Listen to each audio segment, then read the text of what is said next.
La bestia de Whitechapel. Caso archivado del detective Almanaque. Recuerdo bien aquella noche. La niebla cubría los callejones de Whitechapel como un sudario, y los faroles de gas apenas lograban empujar la oscuridad. Fue entonces cuando recibí la llamada. Otro cadáver destrozado, otra criatura mutilada, y siempre durante la luna llena. Durante semanas los rumores se esparcieron como peste. Un hombre lobo, decían. Un ser mitad bestia, mitad hombre, que caminaba sobre dos patas y poseía garras capaces de desgarrar hierro. Algunos juraban haberlo visto en los techos, otros escuchaban sus aullidos atravesar la medianoche como cuchillos en la garganta.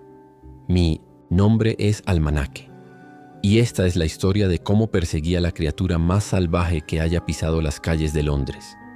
Una bestia que, con cada víctima, parecía más humana, y con cada pista me obligaba a dudar de todo lo que creía.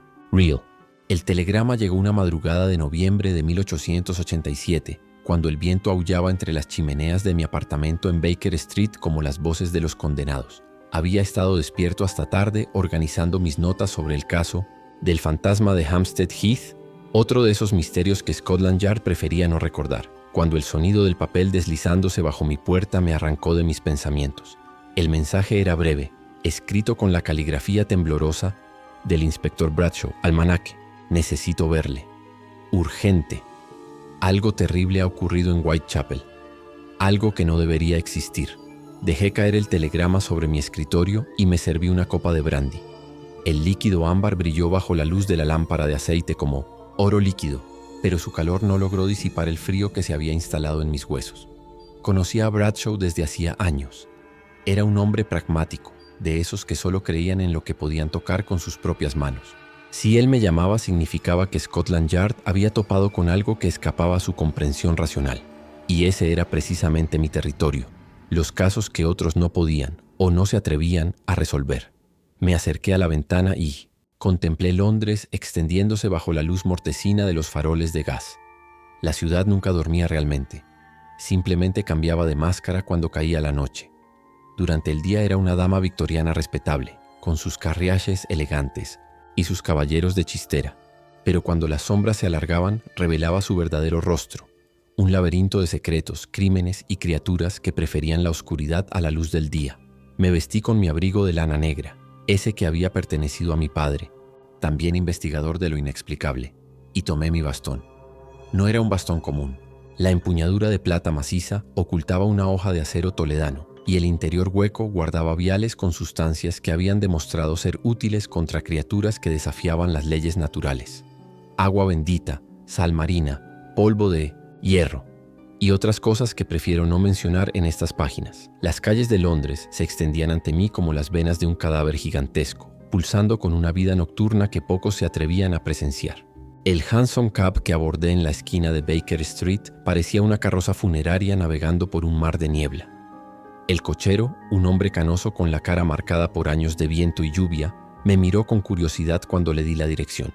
«Whitechapel». «A estas horas, señor», murmuró, ajustándose la bufanda alrededor del cuello. «No es lugar para un caballero como usted». «Los lugares peligrosos raramente lo son», respondí, subiéndome al carruaje. «Pero a veces es precisamente donde más se nos necesita».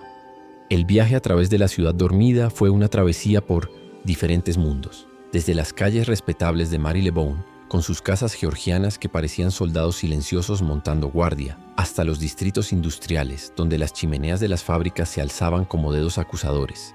Contra el cielo nocturno, los cascos del caballo repiqueteaban contra los adoquines húmedos como el latido irregular de un corazón enfermo, marcando el ritmo de nuestro descenso hacia los abismos de la ciudad. A medida que nos adentrábamos en Whitechapel, la transformación se hacía palpable.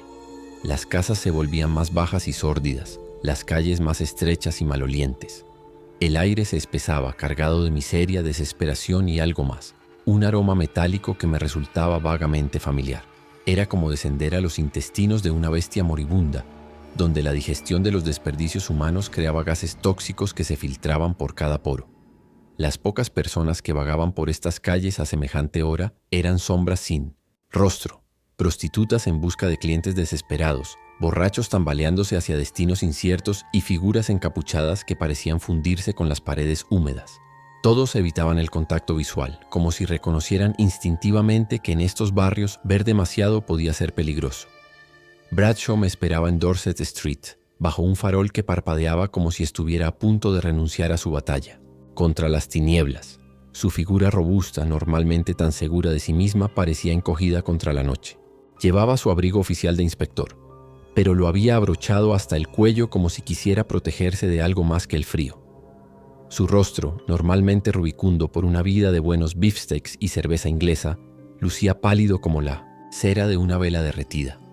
Las ojeras profundas bajo sus ojos contaban la historia de noches sin dormir, de pesadillas que se negaban a permanecer en el reino de los sueños. «Almanaque», murmuró, estrechando mi mano con dedos que temblaban, imperceptiblemente. Sus ojos, normalmente claros y directos, evitaban los míos. «Gracias por venir. Sé que usted entiende estas cosas que nosotros no podemos explicar». «¿Cuándo ocurrió el último ataque?», pregunté, observando cómo sus manos se cerraban y abrían nerviosamente. «Hace 2 noches. Sarah McKenna, 18 años, irlandesa». Bradshaw sacó un pañuelo y se secó la frente a pesar del frío. «La encontramos esta mañana, o lo que quedaba de ella». Me condujo por un laberinto de callejones estrechos que parecían cerrarse sobre nosotros como una trampa. Las casas se inclinaban, unas hacia otras, sus ventanas rotas como ojos ciegos que nos observaban pasar. El eco de nuestros pasos resonaba amplificado entre las paredes húmedas, como los latidos de un tambor funerario que anunciara nuestra presencia a cualquier criatura que pudiera estar acechando en las sombras. «Cuénteme sobre las otras», dije, mientras caminábamos, notando cómo las sombras parecían moverse con vida propia en la periferia de mi visión. Mary Fitzgerald fue la primera, 21 años, también irlandesa. La encontramos hace 3 semanas en un patio trasero. Bradshaw se detuvo para encender una linterna, su mano temblando tanto que tardó varios intentos en conseguir que la mecha prendiera. Luego, Catherine Walsh, 2 semanas después. Y hace una semana, Elizabeth Turner. Todas irlandesas. ¿Casualidad? Eso pensé al principio, pero hay muchas irlandesas en Whitechapel. La mitad de las mujeres que trabajan en estas calles vinieron de Dublín o Cork huyendo de la hambruna. Bradshaw bajó la voz. Pero hay algo más.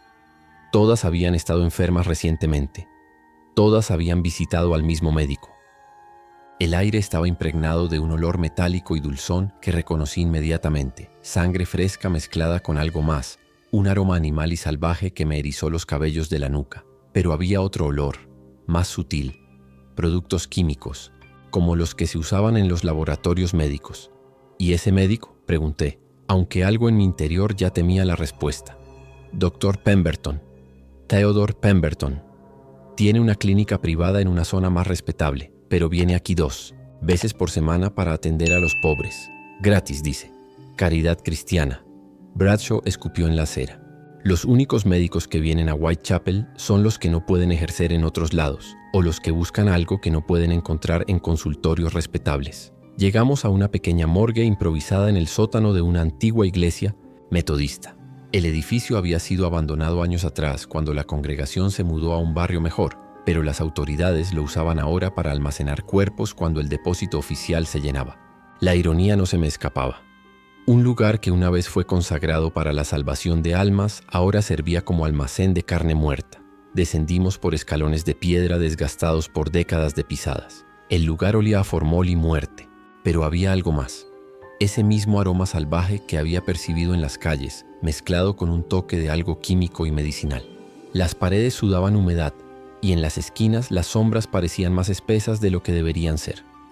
Bradshaw encendió una lámpara de aceite adicional, pero la luz temblorosa solo consiguió hacer que las sombras bailaran de manera más inquietante.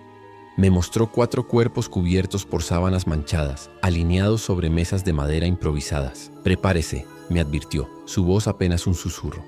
«Yo he visto muchas cosas horribles en mis 20 años de servicio, pero esto...» Se detuvo tragando saliva con dificultad. «Esto desafía toda explicación racional». Retiró la sábana del primer cuerpo. Lo que vi me hizo retroceder involuntariamente. Mary Fitzgerald había sido una muchacha bonita, a juzgar por las facciones que permanecían intactas. Pero lo que le habían hecho era una blasfemia contra la creación misma.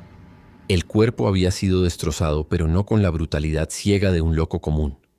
Las heridas formaban patrones precisos, casi rituales, como si hubieran sido hechas por garras que poseían una inteligencia terrible. La carne había sido desgarrada en espirales perfectas alrededor de los brazos y piernas. Ciertos órganos habían sido extraídos con una precisión quirúrgica que contrastaba grotescamente con la violencia de los desgarros superficiales. Era como si dos mentes diferentes hubieran trabajado sobre el mismo cuerpo, una bestial y salvaje, otra metódica y científica. «Las otras son iguales», murmuró Bradshaw, retirando las sábanas restantes. «Mismo patrón, misma artesanía». Examiné cada cuerpo meticulosamente, tomando notas en mi libreta de cuero negro. Las marcas de garras eran demasiado uniformes para ser obra de un animal salvaje, pero demasiado precisas y complejas para ser realizadas por un humano común. Había algo profundamente perturbador en la forma en que las heridas se distribuían por los cuerpos, como si siguieran algún propósito oculto, algún diseño que mi mente rechazaba comprender. Pero lo que más me inquietó fueron las extracciones quirúrgicas. Órganos específicos habían sido removidos con precisión de cirujano. Las glándulas suprarrenales, partes del sistema nervioso, secciones del hígado. No eran los órganos que un depredador normal habría consumido. ¿Testigos?, y pregunté guardando mi libreta. Algunos, pero sus historias son... Bradshaw se pasó una mano por el cabello gris. Son imposibles de creer. Hablan de una criatura que salta de tejado en tejado como si volara. Dicen que tiene ojos que brillan en la oscuridad y que emite aullidos que no son completamente animales. Quiero hablar con todos ellos. Cada uno. Eso esperaba que dijera. Bradshaw se dirigió hacia las escaleras. Pero hay algo más que debes saber. Esta noche hay luna llena otra vez. Mientras salíamos de la morgue improvisada, la luna se alzaba sobre los tejados de Whitechapel como un ojo gigantesco y malévolo. Su luz plateada se filtraba a través de la niebla, creando formas fantasmales que parecían moverse en la periferia de mi visión. En la distancia, un aullido desgarró el silencio de la noche. Era largo y lastimero, cargado de una angustia que parecía demasiado humana para ser completamente animal, pero demasiado salvaje para ser enteramente humana. Bradshaw se santiguó. «Que Dios nos proteja», murmuró. Yo, por mi parte, revisé mentalmente el contenido de mi bastón y los amuletos cosidos en mi abrigo. Supe que me enfrentaba a algo que pondría a prueba todos mis conocimientos sobre los límites entre lo natural y lo sobrenatural. La caza había comenzado, y tenía la inquietante sensación de que no sabía exactamente quién era el cazador y quién la presa. Los días siguientes se convirtieron en una inmersión total en las profundidades más oscuras de la condición humana. Whitechapel durante el día era un hervidero de miseria apenas contenida, donde la desesperación se respiraba en cada esquina como un miasma tóxico. Durante la noche se transformaba en un teatro de horrores donde la línea entre la realidad y la pesadilla se difuminaba hasta desaparecer por completo. Establecí mi base de operaciones en una habitación alquilada en Miss Citizens, el Ten Bells, un pub que se alzaba como un faro de luz turbia en medio de las tinieblas del barrio. El propietario, un galés corpulento llamado Gareth Owen, me miró con suspicacia cuando pagué por adelantado una semana completa, pero el brillo del oro habló más fuerte que sus reservas. La habitación era pequeña y espartana. Una cama con colchón de paja, una mesa desvencijada, una silla que cojeaba y una ventana que daba directamente a la calle principal. Pero esa ventana era exactamente lo que necesitaba. Desde allí podía observar el ir y venir de los habitantes nocturnos, prostitutas de mirada vacía que vagaban como fantasmas en busca de clientes, marineros ebrios que buscaban olvido en el alcohol y los placeres carnales, y figuras encapuchadas que parecían fundirse con las sombras cuando las mirabas directamente. Convertí la mesa en mi centro de operaciones. Extendí un mapa detallado de Whitechapel que había conseguido en Scotland Yard y marqué con alfileres rojos los lugares donde habían aparecido los cuerpos. Marqué con alfileres azules los lugares donde habían sido vistas por última vez las víctimas. Los patrones que emergían me perturbaron profundamente. Las muertes no eran aleatorias. Había una lógica geográfica, una progresión que sugería que el asesino conocía íntimamente el barrio. Más inquietante aún, las ubicaciones formaban una espiral irregular que convergía hacia un punto específico, la zona donde el Dr. Pemberton tenía su clínica temporal. Mi primera entrevista formal fue con Molly Keegan, una irlandesa de mejillas hundidas que parecía haber envejecido prematuramente. No podía tener más de 25 años, pero sus ojos habían visto demasiado para alguien de su edad. Los había visto en soldados que regresaban de guerras coloniales. Esa mirada vacía que hablaba de horrores que la mente se negaba a procesar. Completamente. La encontré en el Ten Bells durante la hora del almuerzo, cuando el pub se llenaba de trabajadores de las fábricas cercanas. Estaba sentada sola en un rincón, aferrada a una taza de té que se había enfriado hacía horas. Su vestido, aunque remendado varias veces, estaba limpio, y sus manos mostraban los callos de quien trabajaba duro para ganarse la vida honradamente. «Señora Keegan», dije, acercándome con cuidado. «Soy el detective Almanaque. Inspector Bradshaw me dijo que usted conocía a Mary Fitzgerald». Molly levantó la vista lentamente como si hubiera estado en trance. Sus ojos verdes, probablemente hermosos en otros tiempos, ahora estaban apagados por el miedo y el agotamiento. «¿Es usted policía?», preguntó con un acento dublinés que los años en Londres no habían logrado borrar. «Soy un consultor. Investigo casos inusuales». Me senté frente a ella manteniendo las manos visibles sobre la mesa para no parecer amenazante. «Quiero encontrar a quien le hizo eso a Mary y a las otras». Molly me estudió durante un largo momento, como si evaluara si podía confiar en mí. Finalmente asintió casi imperceptiblemente. «Mary era buena chica», murmuró, sus manos temblorosas aferrándose a la taza fría. «Vino de Cork hace 2 años, como yo. Trabajaba en la fábrica de cerillas durante el día y, bueno, ya sabe usted cómo tienen que sobrevivir las mujeres, solas en este lugar». Le serví una copa de brandy de mi petaca personal. El alcohol pareció desatar su lengua y calmar ligeramente sus nervios. «Era cerca de medianoche», me contó, su voz apenas un susurro. «Mary salió a buscar trabajo. Ya sabe usted a qué me refiero. Yo me quedé en la ventana porque últimamente había cosas raras en las calles. Ruidos que no eran de este mundo». «¿Qué tipo de ruidos?» «Arañazos en los tejados, como si algo grande corriera por encima de nuestras cabezas. Y aullidos. Dios santo, esos aullidos». Molly se estremeció y bebió un sorbo de brandy. No eran como los perros salvajes que a veces andan por aquí. Era algo más grande, más inteligente, como si supiera exactamente lo que estaba haciendo. «Vio algo esa noche». Molly cerró los ojos con fuerza, como si tratar de recordar le causara dolor físico. «Vi cuando ella dobló la esquina hacia Dorset Street balanceando las caderas como hacía cuando quería atraer clientes. Y entonces abrió los ojos y me miró directamente. Entonces escuché el aullido, pero esta vez era diferente. Era como si la criatura estuviera llamándola. ¿Llamándola? Sí, como si conociera su nombre». Mary se detuvo en medio de la calle y miró hacia arriba, hacia los tejados. Nunca había visto esa expresión en su rostro. Era como si estuviera encantada. Un escalofrío recorrió mi columna vertebral. Los relatos de criaturas que podían hechizar a sus víctimas aparecían en muchas leyendas antiguas, pero siempre las había considerado supersticiones. ¿Qué pasó después?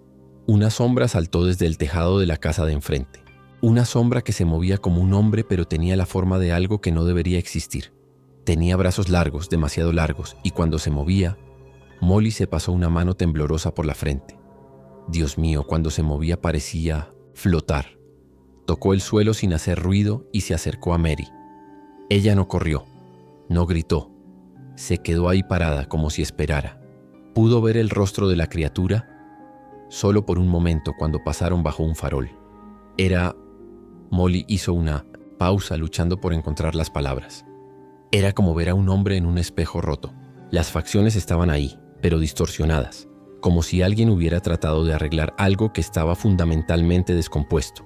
Le permití descansar unos minutos antes de continuar. El brandy había devuelto algo de color a sus mejillas, pero sus manos seguían temblando. ¿Ha visto usted alguna vez al Dr. Pemberton?, pregunté casualmente. La reacción de Molly fue inmediata y visceral. Se puso rígida como una tabla y sus ojos se llenaron de un terror que no había estado presente, ni siquiera cuando describía a la criatura. «¿Por qué pregunta por él?», susurró. «Era el médico de las víctimas.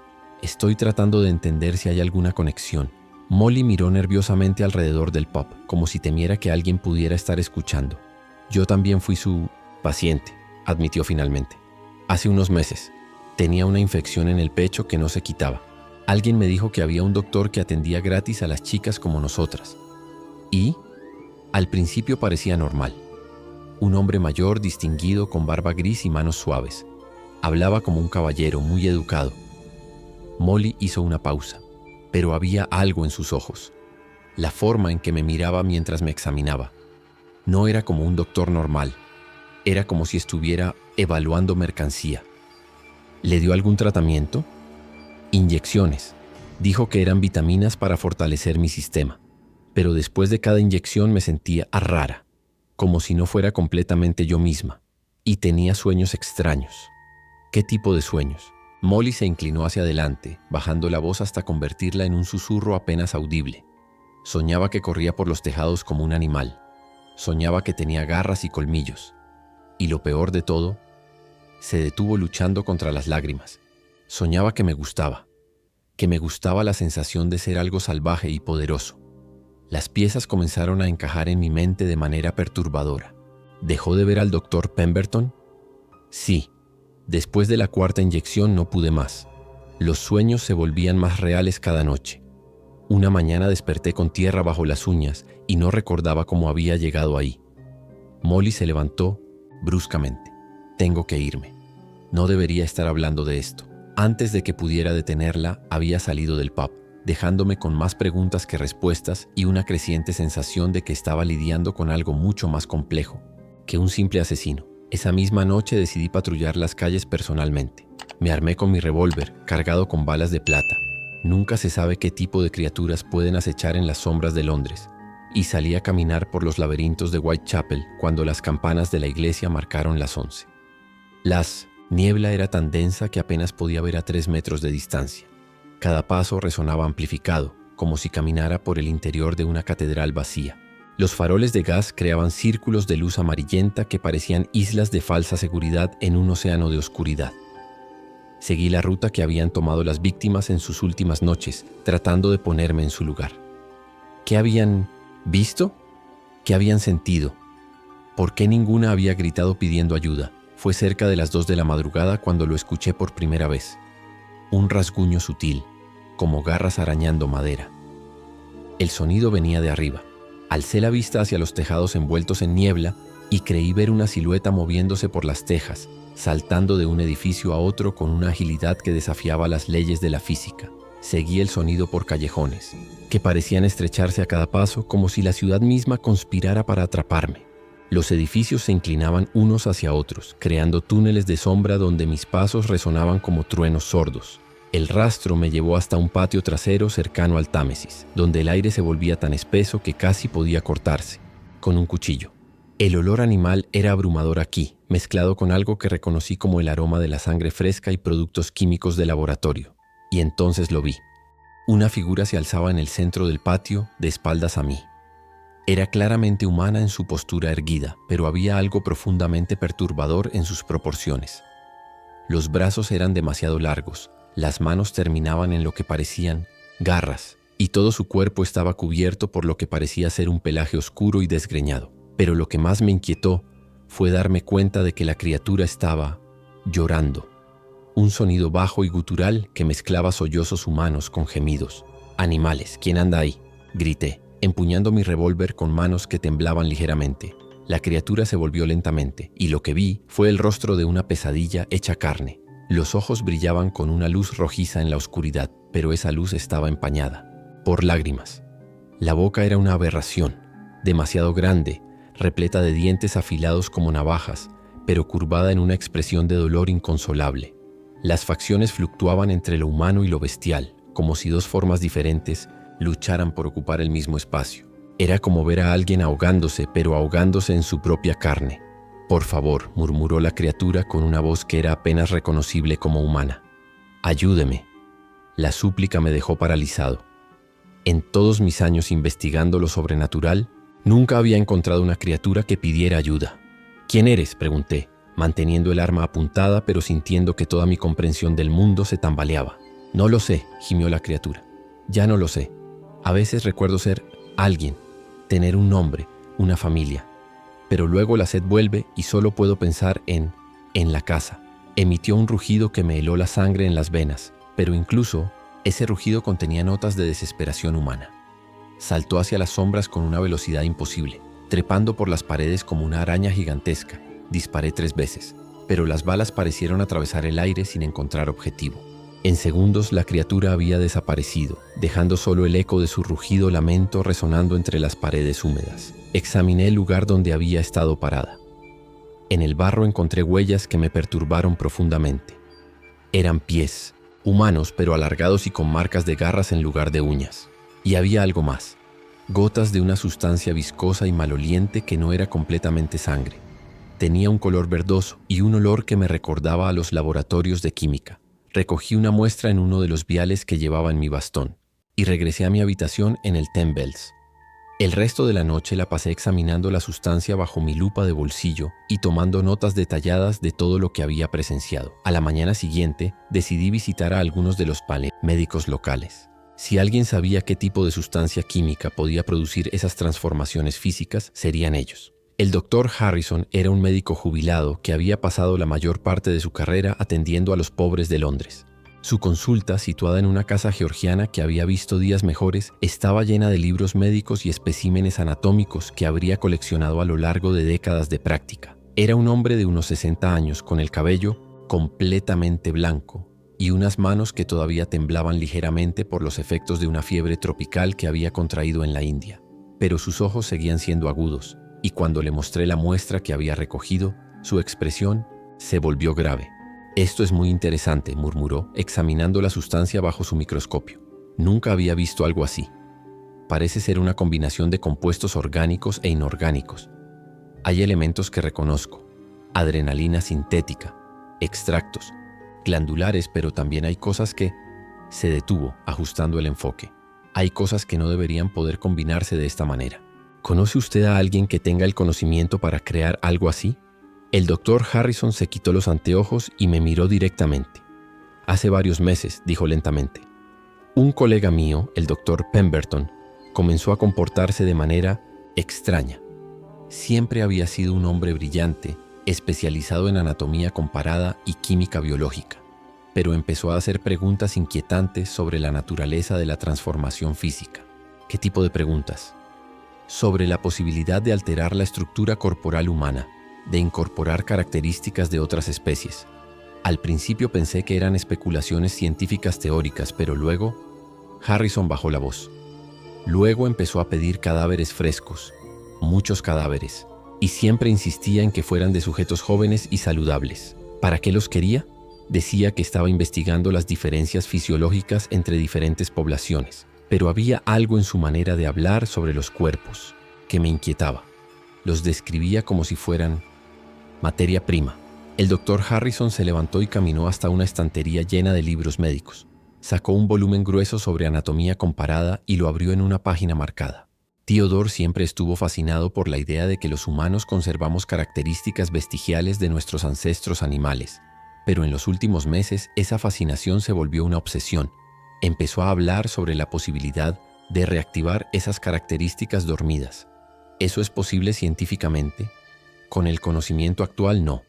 Pero Theodore es un genio. Si alguien pudiera encontrar la manera de hacerlo, sería él. Harrison cerró el libro bruscamente. Pero sería una abominación, una violación de todo lo que significa ser humano. El nombre del Dr. Pemberton resonó en mi mente como una campana funeraria.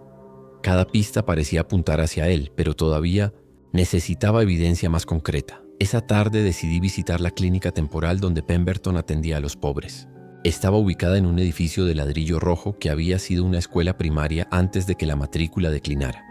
Ahora servía como un centro médico improvisado 2 días a la semana. El interior era espartano pero limpio. Una sala de meocetes, espera con bancos de madera desgastados y 3 pequeñas habitaciones que servían como consultorios. Pero había algo que me llamó la atención: el olor. Ese mismo aroma químico y metálico que había percibido en otros lugares relacionados con el caso. Hablé con la enfermera a cargo, una mujer mayor llamada Mrs. Patterson que había trabajado con médicos misioneros en África. Era directa y sin tonterías, exactamente el tipo de persona que podría haber notado algo inusual. «Dr. Pemberton es un hombre muy dedicado», me dijo mientras organizaba suministros médicos. «Viene aquí religiosamente cada martes y viernes, sin cobrar ni un penique. Atiende a gente que ningún otro médico tocaría. ¿Ha notado algo inusual en sus tratamientos?» Mrs. Patterson se detuvo en sus tareas y me miró con expresión curiosa. «¿Por qué pregunta? ¿Es usted médico?» «Soy investigador. Estoy tratando de entender las muertes recientes en el barrio». Su expresión se volvió comprensiva. Ah, sí, horrible asunto. 4 chicas jóvenes. Se sentó en una silla y se quitó los anteojos para limpiarlos. Ahora que lo menciona, todas fueron pacientes del Dr. Pemberton en algún momento. ¿Recuerda qué tratamientos recibieron? Diferentes cosas. Mary Fitzgerald tenía problemas respiratorios. Catherine Walsh sufría de anemia severa. Las otras tenían diversas dolencias menores. Mrs. Patterson frunció el ceño. Pero hay algo que me resultó extraño. El Dr. Pemberton siempre insistía en administrarles personalmente cierto tipo de inyecciones. Decía que eran vitaminas especiales que él mismo preparaba. ¿Inyecciones especiales? Sí, un líquido verdoso en viales pequeños. Nunca había visto nada igual en mis 30 años de enfermería. Y después de recibirlas, las pacientes siempre reportaban sueños muy vívidos. El patrón se estaba volviendo claro, pero necesitaba más evidencia. Esa noche decidí seguir al Dr. Pemberton cuando terminara su turno en la clínica. Lo esperé en las sombras de un callejón cercano, observando cómo atendía a sus últimos pacientes del día.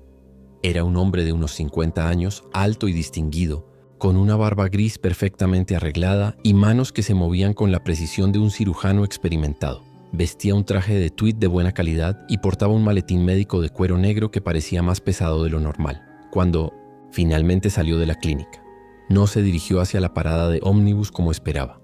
En su lugar, caminó directamente hacia las zonas más oscuras de Whitechapel, moviéndose con la confianza de alguien que conocía íntimamente cada callejón y atajo. Lo seguí manteniendo una distancia prudente, utilizando las sombras y la niebla como cobertura. Su destino me sorprendió.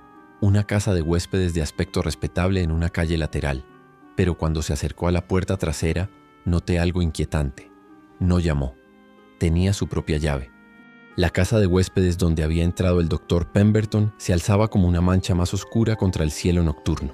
Desde mi posición en el callejón opuesto, pude observar cómo se encendían luces en lo que parecía ser el sótano. Una luz verdosa y fluctuante que no se parecía a ninguna lámpara de gas o vela que hubiera visto antes. Esperé una hora completa antes de acercarme. La paciencia es una virtud esencial en mi línea de trabajo, especialmente cuando uno no sabe exactamente con qué tipo de criatura está tratando. Finalmente, me deslicé por las sombras hasta una ventana del sótano que daba al callejón trasero.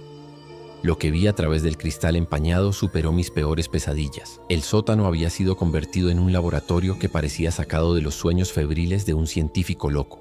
Mesas de operaciones manchadas de sangre se alineaban contra las paredes. Estantes llenos de frascos contenían órganos que flotaban en líquidos extraños de colores imposibles. Verde esmeralda, azul cobalto, rojo carmesí que pulsaba con luz propia. Instrumentos quirúrgicos brillaban bajo la luz de varias lámparas eléctricas, una novedad en Londres en esa época, dispuestas para proporcionar iluminación perfecta. Pero no eran instrumentos médicos normales. Algunos parecían haber sido modificados con componentes mecánicos, otros tenían formas que desafiaban cualquier propósito médico legítimo. Y en el centro de todo, sobre la mesa principal, yacía un cuerpo que me hizo contener la respiración. Era humano, claramente femenino, pero había sido alterado. Injertos de piel peluda cubrían los brazos. Las manos habían sido quirúrgicamente modificadas para incorporar garras retráctiles que brillaban como metal pulido. El rostro había sido parcialmente reconstruido, con facciones que combinaban características humanas con rasgos felinos. Pero lo más horrible de todo era que la criatura estaba viva. Sus ojos se movían siguiendo los movimientos del Dr. Pemberton con una mezcla de adoración y terror que me helaba la sangre. «Mi querida Lilith», murmuró el doctor, acariciando el rostro desfigurado de la criatura con una ternura obscena. «Pronto serás perfecta. Una síntesis ideal de inteligencia humana y poder animal». La criatura, Lilith, emitió un sonido que era mitad gemido, mitad ronroneo. Sus labios se movieron, tratando de formar palabras, pero lo único que salía era un balbuceo incoherente. «Shh», la tranquilizó Pemberton. «El proceso de adaptación lleva tiempo. Tus cuerdas vocales están aprendiendo a funcionar con tu nueva estructura craneal. Pero no te preocupes, mi creación, pronto tendrás compañía».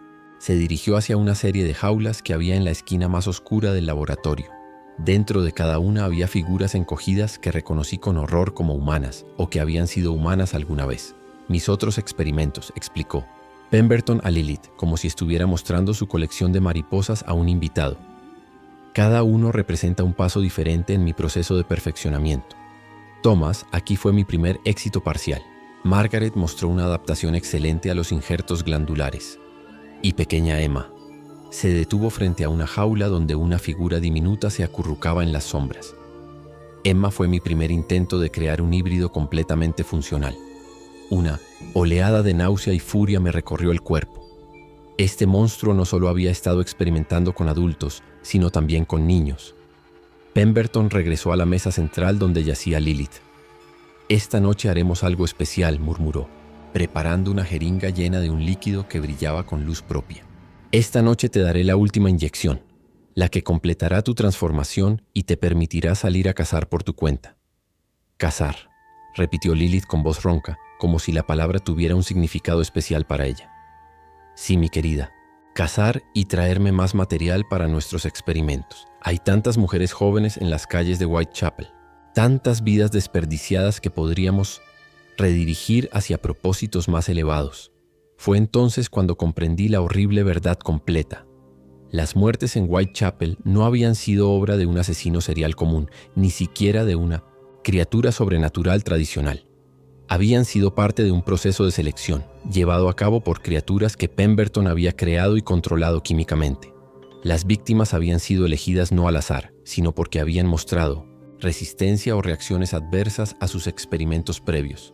Las que morían eran las que su sistema rechazaba. Las que sobrevivían se convertían en sus nuevas creaciones. Tenía que actuar, pero enfrentarme directamente a Pemberton y sus abominaciones en su propio laboratorio sería suicida. Necesitaba ayuda. Me deslicé silenciosamente lejos de la ventana y regresé a mi habitación en el Ten Bells. Escribí rápidamente una nota detallada para el inspector Bradshaw explicando lo que había descubierto y pidiendo que trajera refuerzos armados. Pero sabía que para cuando la ayuda llegara podría ser demasiado tarde.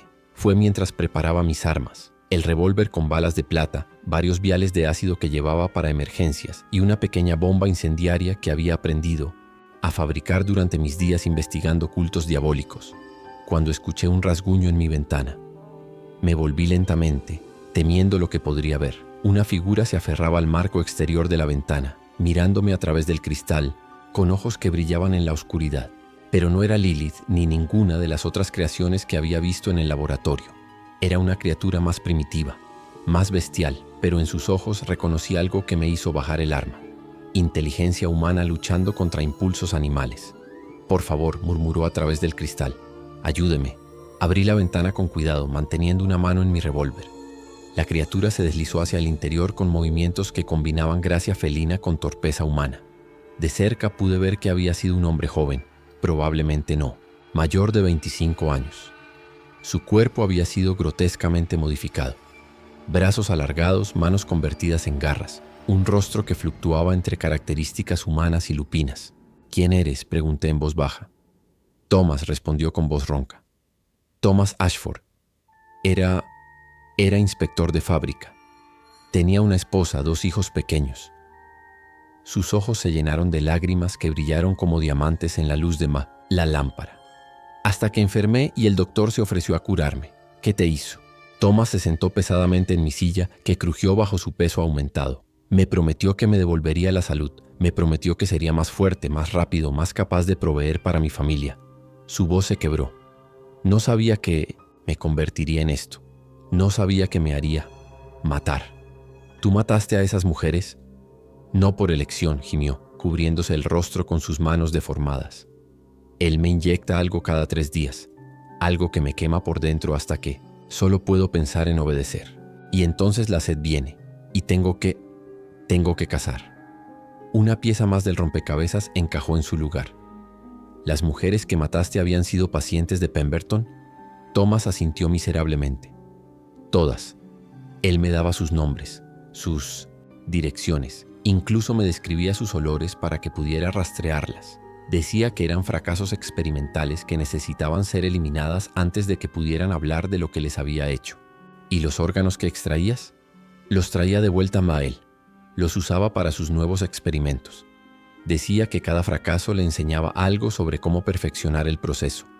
La situación era aún peor de lo que había imaginado. Pemberton no solo había estado creando monstruos, sino que había establecido un sistema completo para eliminar evidencia y obtener material para nuevos experimentos. «Thomas», dije cuidadosamente, «¿sabes dónde guarda Pemberton las sustancias que te inyecta?». «En su laboratorio principal, en frascos azules en una nevera especial que mantiene fría con hielo. Thomas me miró con una mezcla de esperanza y desesperación. ¿Por qué?